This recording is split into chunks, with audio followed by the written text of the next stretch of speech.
Good afternoon and welcome. We are kicking off another week of daily video devotions to the book of 1 Samuel with 1 Samuel chapter 21. And if you'll remember, we've been talking really for the last few weeks about the story of David and King Saul.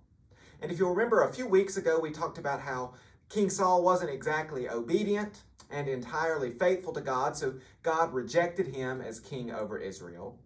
And in short order, the prophet Samuel anointed David as the next king. But to make things a little bit more complicated, Saul didn't cease to be king in the moment that God rejected him. In fact, Saul will continue to be king for quite some time. So this rivalry develops between King Saul and David, not because David does anything unkind or untoward towards King Saul, but really just because King Saul gets so jealous of David because God is with David in everything that he does.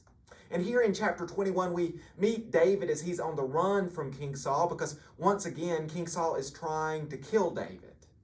And one thing that I think is really interesting about this chapter, about 1 Samuel 21, is that David, when he fled from King Saul, this time he had no food, he had no weapon to protect himself with, but God provided those things to David.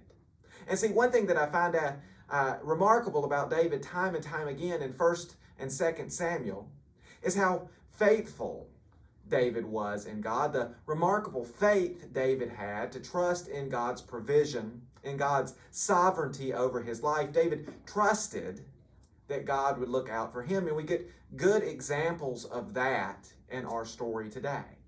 And it got me thinking about how often in life we face challenges and adversity. We faced difficult days and so much uncertainty in our life, and it can be so easy, so easy to lose our trust and to lose our faith in God. And frankly, if I was David, I would think David had every reason to lose his faith in God, but he didn't.